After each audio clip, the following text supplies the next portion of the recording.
Hello, in today's video I'm going to be talking about the 4 new vehicles that I'm going to be uploading soon.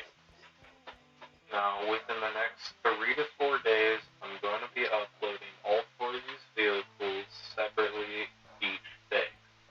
Now, the reason for this is not because I'm lazy, but because I need time to work on every single one of these vehicles throughout the week. And yes, you're probably asking yourself, well, why haven't you already finished them?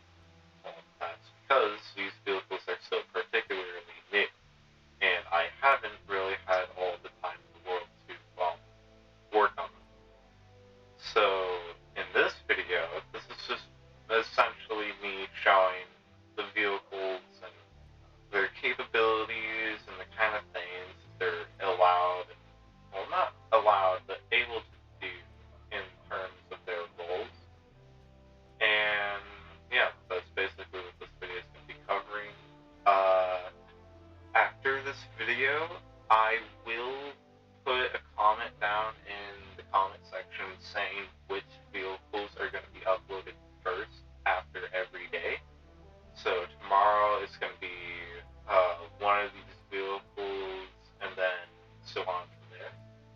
Now, these two over here, I might upload on the same day. But that entirely depends on if I finish 2 of the which completely within a short enough amount of time. So yeah, that is pretty much that. I don't really have anything else to say other than let's just get the video started. Not that it isn't already. First I'm starting up with my XA3BRB for the lead drum, which, if I remember correctly, is Swedish for lion. Now, I'm pretty sure if I did get that correct, I'm pretty sure I mispronounced it, but if I didn't, yay, I don't know. Other than the name, this vehicle can reach up to speeds of 60 kilometers an hour, and, or not 60 kilometers an hour, 60 miles per hour, which is very fast for a tank. This also happens to be the 3rd smallest MVD that I've ever made, and that's very nice because all of my other ones that I've recently made are very big and are pretty laggy in terms of being shot at by other players, which I've been trying to get better at balancing throughout the years of me making tanks. I mean, other than the speed and the fact that it's just a small tank, it has a multi-role triple fire mode barrel, and yeah, that was a mouthful. Basically what this is supposed to be is you can shoot 3 different types of ammunition. So this is its heat-seeking missiles / anti-tank guided missile. Of course it's not going to track a fuel tank, but it's pretty powerful. And then I have a high explosive anti-tank round for this heat, for example, which is essentially just the unguided version of the APGM. And then I just have standard AP, which reloads pretty fast. I mean, both the HE and AP have their own set, or not own set, but they both have the same reload rate. I am trying to figure out how to make it a different reload rate based on how heavy the round is, because this vehicle is not auto-loaded at all. It is just fully manhandled from the inside. Speaking of the inside though, I actually did make a interior for this vehicle, which the gun breech was by far the most annoying to do about the vehicles, because it has to look up, down, within a very small, limited space, and I'm pretty glad that I was able to do it in the way that I did. But I can tell you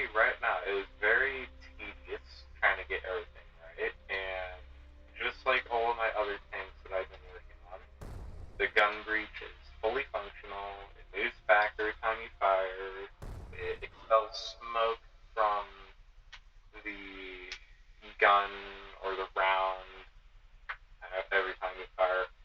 And I know sometimes it doesn't animate, kind of like how it's not doing it right now. That's because this vehicle is still in its beta phase, in a term or sense of like unfinished. And this is also example of that. I actually haven't been able to work on the driver's port like at all. The only thing I've really been able to add is just the general size and periscope plus the hatch. And that's, I mean, pretty much it for the driver's area. And then, as you already saw, the loader, the gunner, they all have their own thing.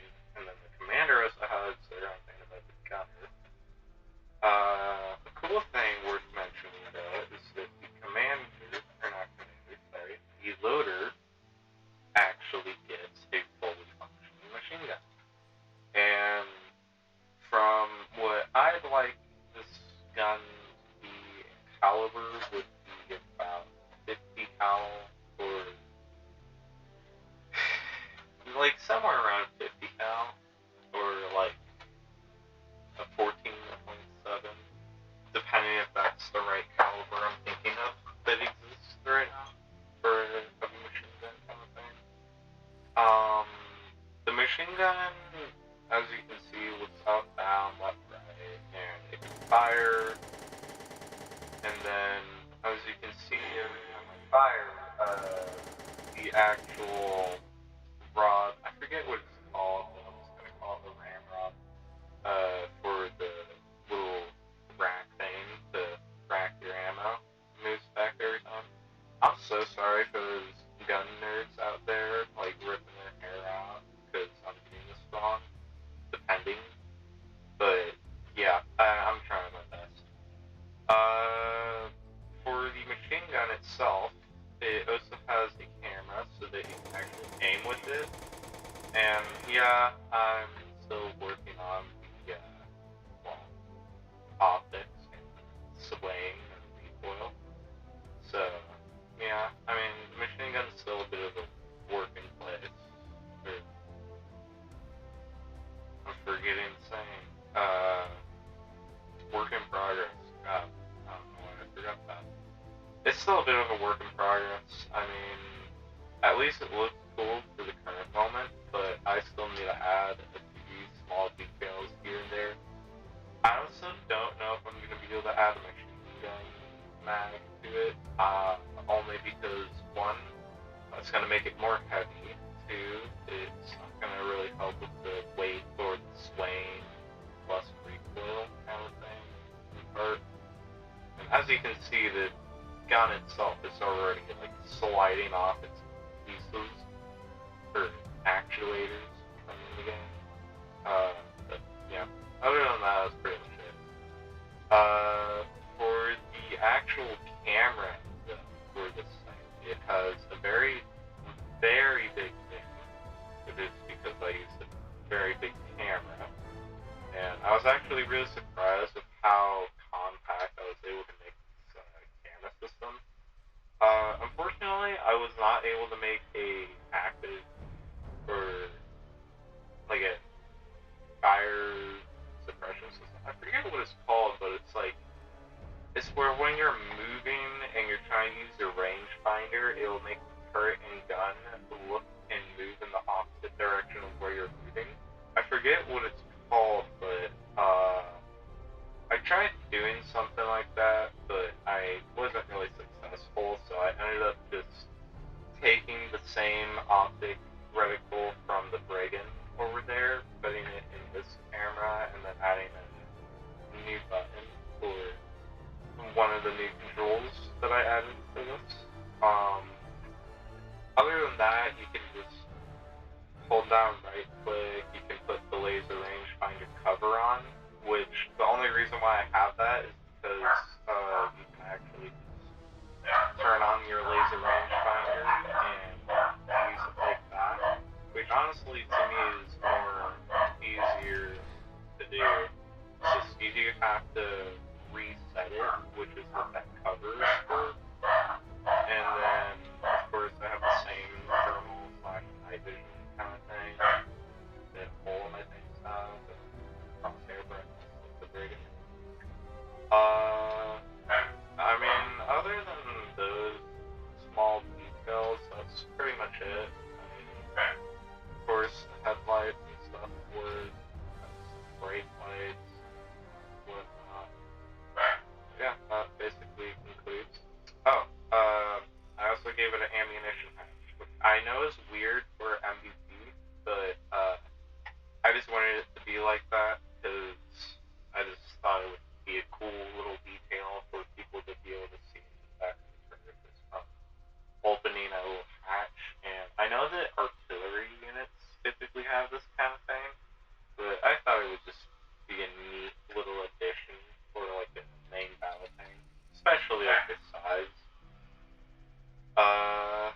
which is just the activation of thrusters so that you can actually move in the water, because yes, this vehicle is amphibious, which is pretty weird. A tank chassis with composite armor, but also being amphibious is quite uncommon, if not pretty rare in the military world. But I mean, it's still cool to see stuff like that. I mean, I don't really see a lot of people making amphibious tanks anymore after the update that added some of the new macro things or whatever they added. The back of the vehicle does open up, as you can see, and it does have interior lights. This vehicle is capable of carrying 4 infantry, and it has a turret for 2, so it has the loader and the gunner / commander. So, yeah, I mean, it's a pretty basic turret. It does look a little weird, but I'm not used to making autocannon turrets. Like, at all. This is the first, like, successful autocannon turret design that I've really actually been able to pull off. And yes, it does have a fully functioning autocannon. So, yeah. Then also, I don't really have to explain the camera for it. I mean, it is a smaller camera than the BRB, but other than that, it has the exact same functions other than the laser rangefinder thing. The laser rangefinder isn't activated, or is not replaced by the APGM. So, yeah. Speaking of the APGM, I also gave this thing by far my most worked on hand-guided missile. The only reason why I didn't do the in-game build ones is solely from the fact that they're just really annoying to aim with. So I just typically make them myself, and then I just put a camera on it to make it easier to aim. And yeah, I'm not really good at making this kind of stuff, but I mean, at least it works. But I don't really know how it would work in a multiplayer server. I mean, I have tested the Brigand out in like a multiplayer server or PvP, and it worked really well. So the only problem is that if the server is lagging, the missile doesn't typically want to work all the time. But I mean, that's just general server lag. I mean, without it, it's pretty OP. I mean, in terms of survivability, it's pretty strong, and it can definitely take a beating, that's for sure. And since it has the HE and the AP gun system in it, it can be pretty annoying to other players, which is probably why I've been kicked out of a few servers. Not just for me being a rat, just from me literally shooting at people, because it's so annoying. Other than that, the hatches on the roof turret also open up, and yeah, it's a little weird. One is a slide hatch, and one is a push or flip hatch. The only reason why I did that is just because if it slid off to the left, it would cover this up, flip through a few things. So I ended up just making this one completely swing over and just go somewhat over the mantlet gap. But other than that, it's just a basic old amphibious IFV/APC kind of vehicle. So, yeah. This one also, I forgot to mention, but it also goes 60 miles per hour. So the Brigand and the Legion are literally just the exact same speed. And yeah, that's pretty much it. I'm actually going to turn down my game volume real quick because it's about to get very loud.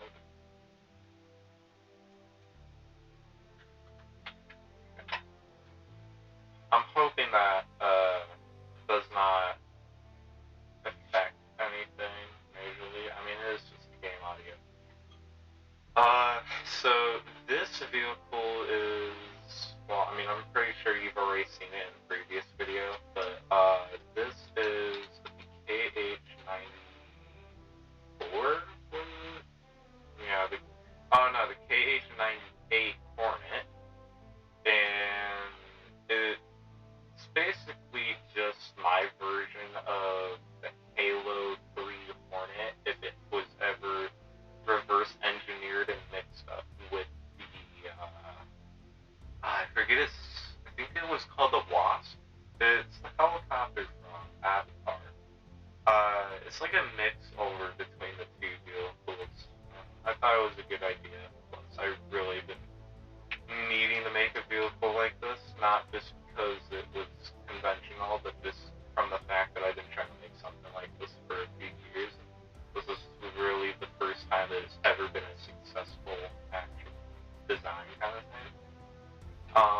Yeah, it's not fully propeller guided, but if it didn't have the propellers, this thing would be completely immobile. I mean, it can't really fly without them, and plus, it's what makes it be able to hover up in the sky like this, without just falling out of the sky like a brick. But, I mean, it's pretty easy to fly, and what I mean by pretty easy is that sometimes when the game lags, it can, like, make one engine go at a different RPM from the others. Sometimes it'll make you go into, like, an uncontrollable barrel roll. My only way to fix this is just to, like, press the brake key or just the space bar to stop the engine so that you can just basically do a manual reset, which is kind of goofy because it essentially makes it an analog prop / turbojet kind of helicopter. But other than that, it's fully functional. It has its own cruise mode so that you can get around place to place really fast. And it also has really strong brakes, and what I mean by that is that it just uses its engines to stop, essentially, and it has an automatic landing gear, which basically just are landing gear that deploy and undeploy the moment they get within a certain distance from the floor. And other than that, I added a Canon rangefinder, so it's basically just a rangefinder that measures in speed. So that green bar is basically where my cannon will hit, depending on the wind speed that I'm going at. And then the red one, which is my handgun rangefinder, it's pretty straightforward. I mean, it's literally just a rangefinder, but for the chain guns on the side. I mean, you don't necessarily need it because they're already very high velocity, so it's not like you're gonna need the rangefinder for long range. Plus, it's a helicopter, so why would you even need to do that? But I just thought it was a nice little thing to add. One thing worth mentioning though is that it can be a little inaccurate at certain distances, and I haven't really been able to perfect it. Same for the Canon rangefinder. If you're like falling down like vertically, it won't necessarily give you the right measurements. But if you're moving forward and you're looking down, it works like a charm. Other than that, the chain gun has its own rangefinder cover, which is very nice. And then I also gave it a working radar. I mean, it's not necessarily a radar, rather than it is just a screen that lights up some lights whenever it sees something. I mean, it's pretty simple, but I mean, it works. It's pretty useful because it basically just allows you to know, like, if you're actually looking at something or if you're just going insane. And yeah, I mean, it's pretty useful in that way. And then it also has a working altitude system, which you have to do 2 inputs to actually activate the whole thing. Basically what it is just 2, or not 2, but 4 sensors that spin in like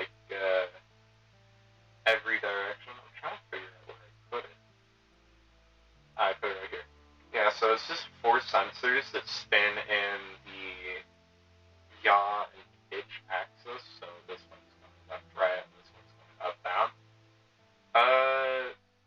Basically what this does is just measure like how far you are from the ground, which is what that red light is at the bottom left of the screen. If you get within like 50 meters of the ground, it will activate the light, and once you see that, you'll basically just know that you're getting a little too close to the ground. And since it's a spinning sensor system, no matter what angle you're at, it's always going to be able to, see the ground. Unless you're at like a really weird angle, then you won't be able to. But I mean, it works pretty well. It also has the same thing, but for water. So if you're getting a little too close to the water, it will also flash a blue light, which is pretty cool. And then there's also a light for the landing gear, which you can see to the left of the white flashing light. So the moment you're at the floor, it basically will just have a green light. And there's a water altitude system. Then, yeah, I needed to change this one. It's technically 51 meters that it starts to activate, but that's because the meter for the measurement for it is still a little bit off. So I just gotta fix that. All I gotta do is just adjust a few things. But yeah, that's basically it for this thing. Yes, the camera in the front does move, but it's not a pain in the butt to like look around in, and yes, it's fully stabilized, so yeah, it's not gonna be really annoying.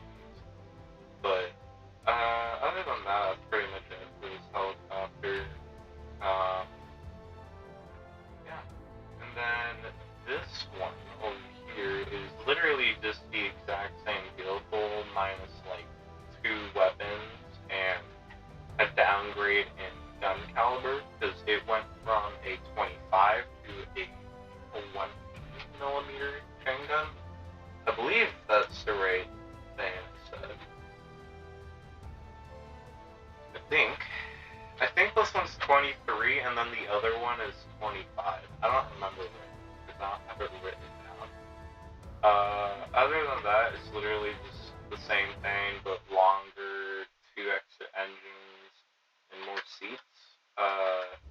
Yes, I haven't really added the side doors yet, because this one's going to be a flip door, and this one's going to be a slide door. So yeah, it's essentially just going to be the same thing as the other Hornets for this door, and then the one over here is swing down. So yeah, I'm not going to make it swing up though, because I would obstruct the moving area, the whole back engine. But yeah, I mean, as you'd expect, it basically pilots the exact same as the other one. I mean, its controls are a bit more stiff, but that's only because it's a bigger body. It does have more aerodynamics though, and it does like to turn a little bit better. It's a lot more fun to fly because it's a bit more user friendly when it comes to like actual controls. There's also not a lot of things you really like fiddle around with to activate certain things. But yeah, I mean, it also still has the same old cruise mode, which you could just turn on and get to a place really fast. But other than that, it has better brakes than the one before it, because it has 4 engines, not 2. And then it has the same automated landing gear and everything. So yeah.